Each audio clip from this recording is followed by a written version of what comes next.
I think we've covered moral particularism quite well. Do we need to cover off value pluralism as well? And how is that in any way different to moral particularism? Okay, value pluralism is sort of a different idea. Um, it's the idea that when it comes to making moral judgments, there are different values that affect the actual judgment, and there are different sort of normative theories that we use to come to the conclusion.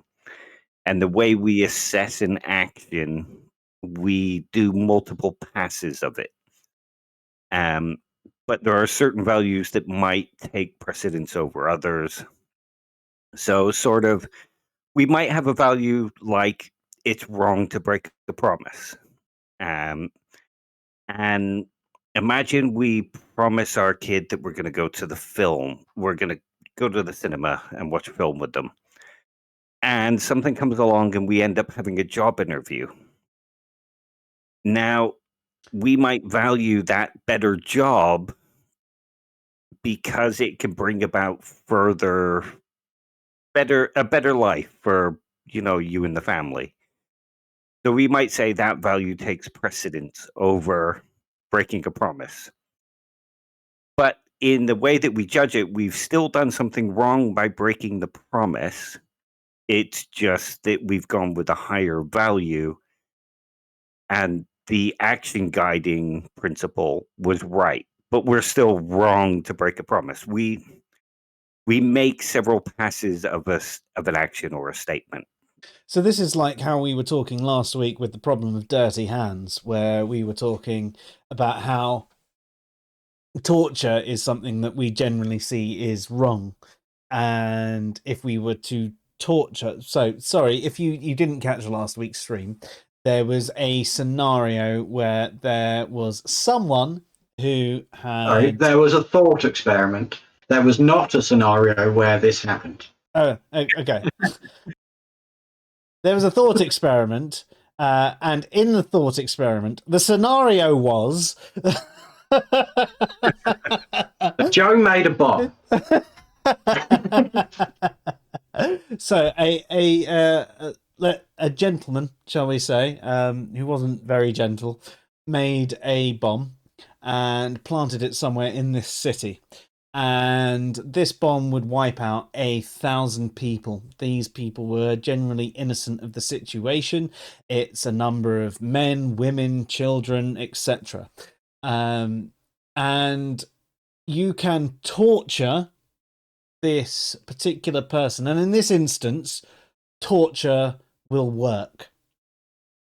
Do you torture the person? Is it morally right or wrong? And we looked at it through different lenses, and we're like, within consequentialism, it's only the consequences that matter. So therefore, there's no problem of dirty hands there.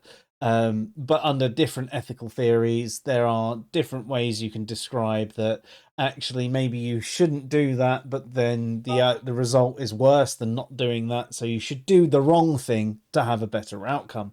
We then went down the path of, okay, so let's forget for a second torturing him. Let's say torturing him wouldn't work, but he had a daughter or 5 daughters, and torturing them and killing one of them would make that person then talk, and you'd then save 1,000,000 people, including a number of different innocents of men, women, children, etc. I think that it was generally agreed that torture is one of those things that is always wrong, especially with the fact that it usually doesn't work. But that aside, torture is one of those things that we feel is wrong, especially when you're torturing an innocent like the daughter. There is less compassion for the person that set the bomb than his daughter, who is 5 years old and completely innocent of the situation, has no clue what's going on. But equally, one innocent versus however many innocents there are in the city, in this instance it was 1,000,000, seems to be the better option. So with value pluralism, what you're saying is that we can say, even if we objectively say torture is wrong, we can say that even though torture is wrong, saving 1 million people is better. Is that basically right? Yeah. It's basically the idea that when we judge an action, we will look at both the duties that are broken, and the consequences of the action, and we will look at the principles that should guide our actions. So our duty to protect 1 million people, that would be our action guiding principle. But we also look at it from another angle where what duties did we break in order to get to those consequences? And we might say, well, we had to torture that person and we have a duty to protect our prisoners. Or in the case of torturing the terrorist children, we have a duty not to punish the innocent for the crimes of others. Mm. And Yeah, you mentioned there, it's something I was going to ask as well, because of what we were talking about last week. You mentioned the idea of somebody from a purely deontological perspective freezing and not doing anything due to conflicting duties. yeah, So value pluralism would be a way to address that. So would a deontologist be able to use value pluralism to put different weights on different duties? it depends on the type of deontologist. But they would only look at it from the deontological perspective, where they might say that certain duties are more urgent than other Necessary? duties. Yeah. And so they might say, well, our duty to protect these million people is greater than our duty to not do such and such. Yeah. But that wouldn't strictly be value pluralism. That would just be weighted duties. Does that make sense? Okay. Yeah. Because the value pluralist would look at the consequences as well. They would look at Right. all the different values in making that sort of judgment. So they might also look at it, well, this would make a bunch of people feel bad, so we shouldn't do it. So that you've answered my next question there. So essentially, a value pluralist wouldn't just look at a deontological rule set. So a deontologist might weight their rules and obligations, but that wouldn't necessarily be value pluralism. Value pluralism would be looking at the deontological rule set, which may already be weighted anyway, but also comparing it to the consequences of the action. Is there any virtue tied into value pluralism, though? Yeah,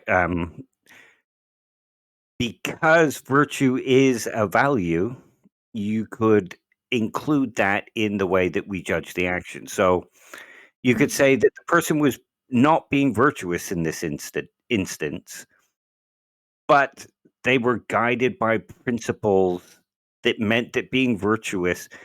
Think of the scenario where I said about getting food through in a war-torn area.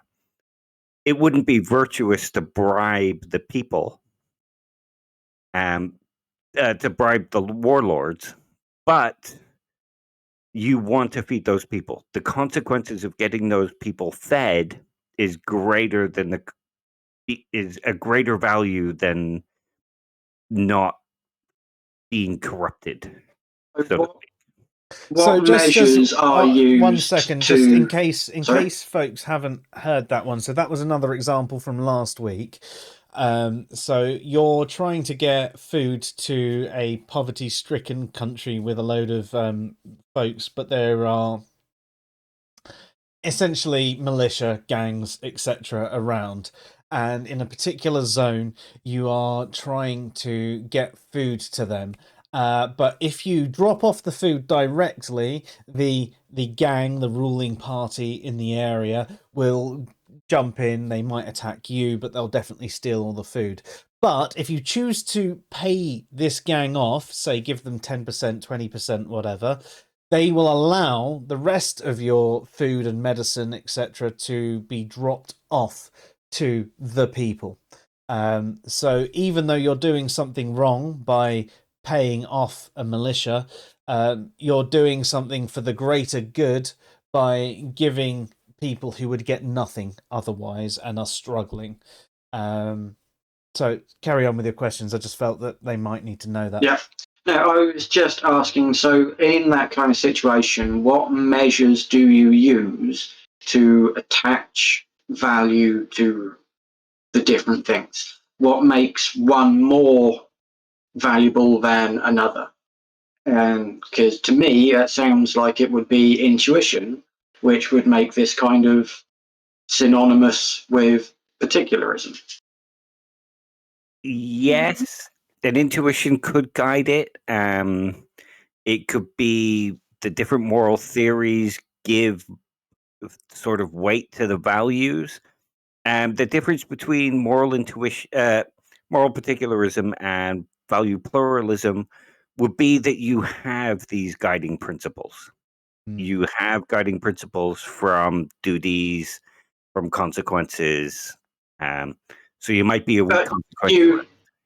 But you also agreed that you would still have those principles as part of your, or could have those principles as part of what creates your intuition in particularism.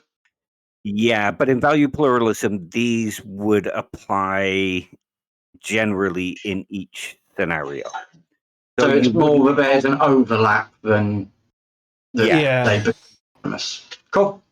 Yeah. That's why I say moral particularism is sort of similar to value pluralism, but it's not value pluralism.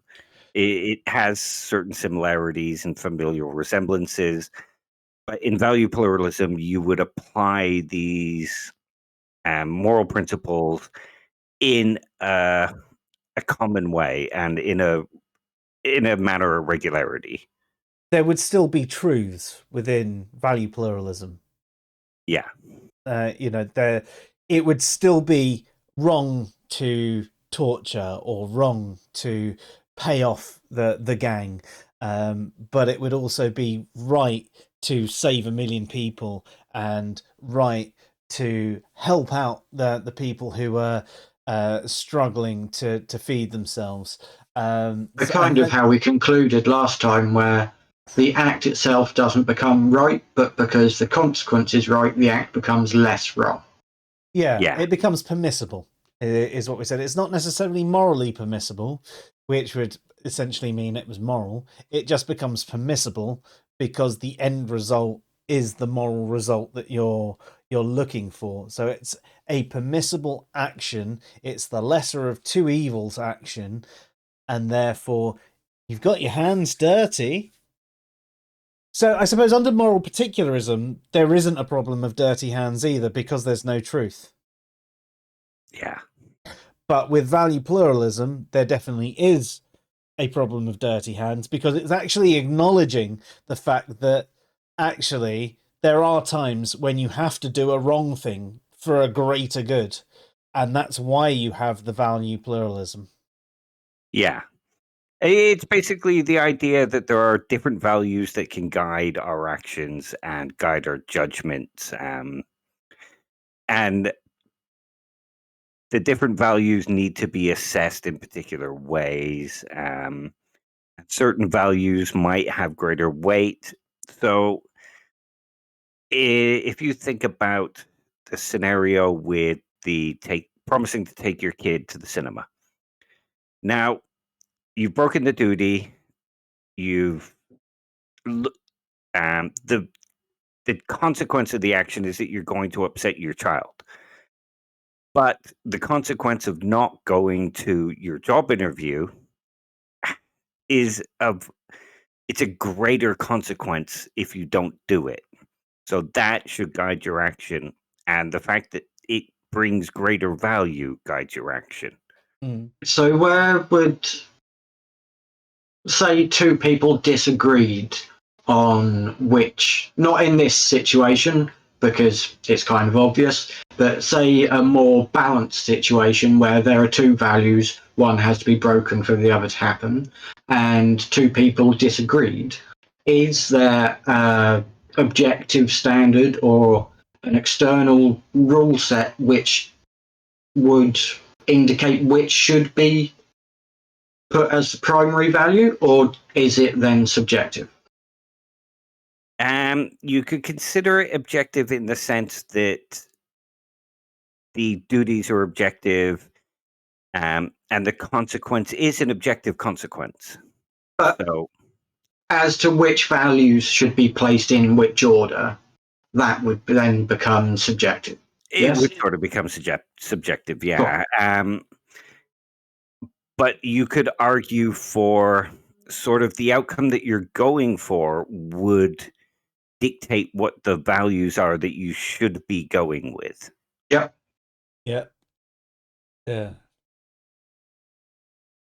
mean, this is something that we were talking about before, wasn't it, Joe? Where when we were talking about subjective standards, and if two things appear to be completely identical, then you have to start going down second order, third order, fourth order, and keep on going and going and going until one of them reaches a positive or a negative.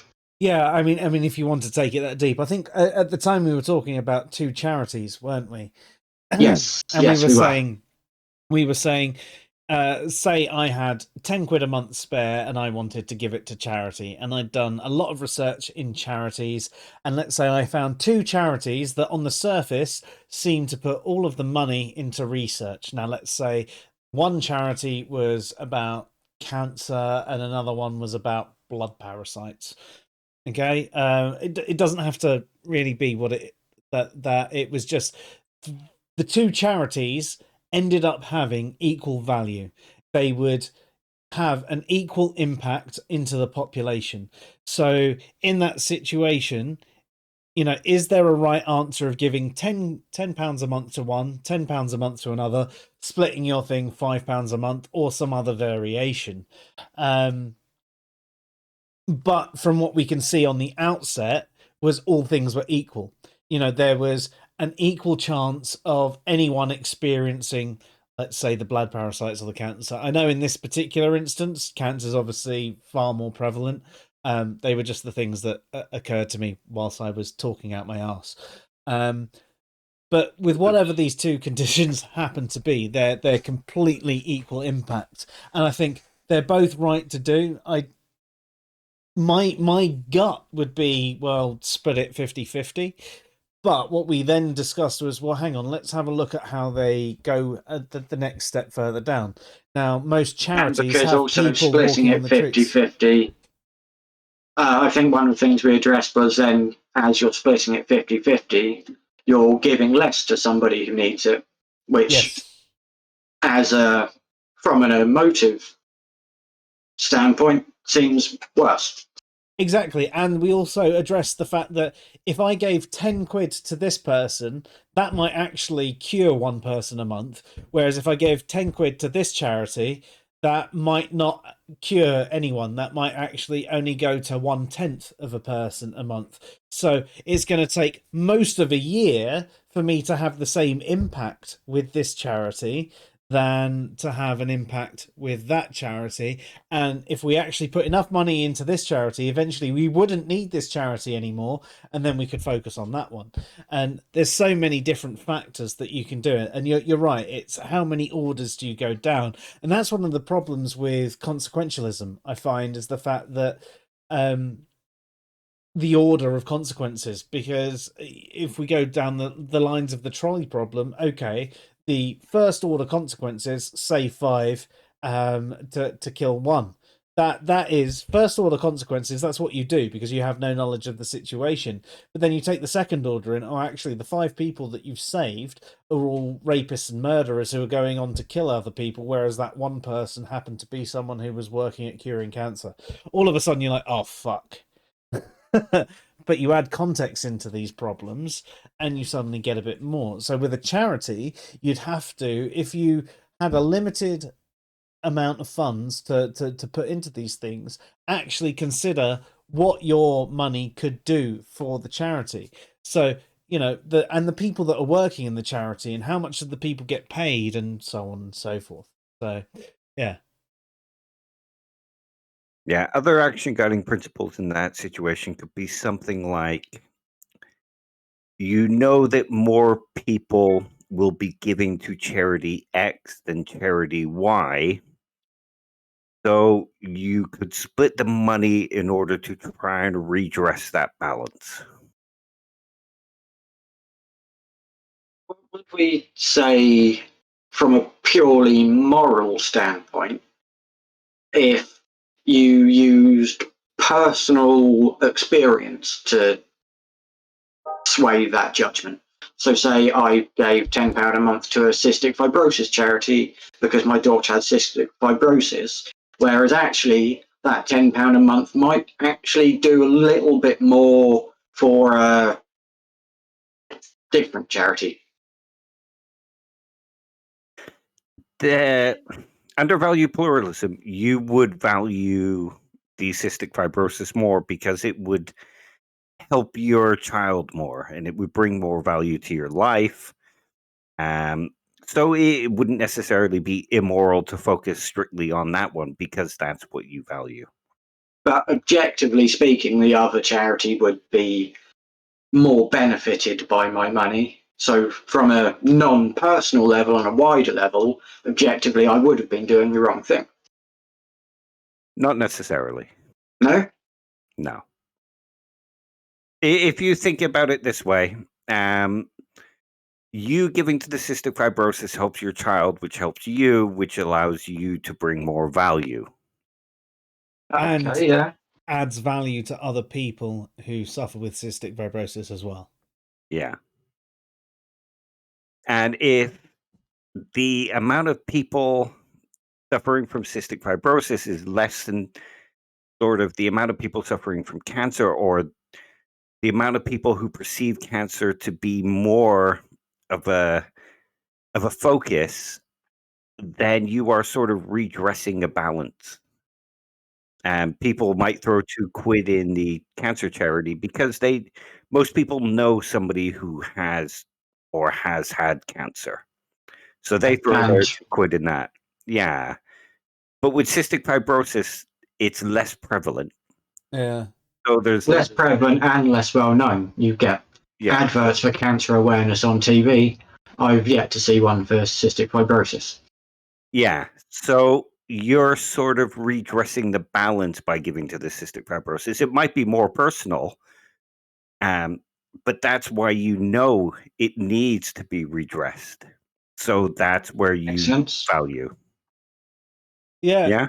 That's interesting, actually, because we could even say it that on a wider scale, that actually more people who do happen to donate to cancer charities, etc., ought to actually be spending a little bit of that money on things like cystic fibrosis and even other less known things that you know, medical conditions that happen to people, or even well-known things that don't get the attention that they deserve, like, you know, some form of mental health issue. Yeah. I'd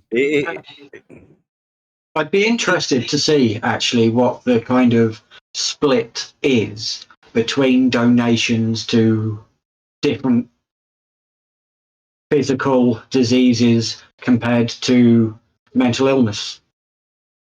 Yeah. I put that in air quotes because mental illness is largely due to the brain and your brain is physical.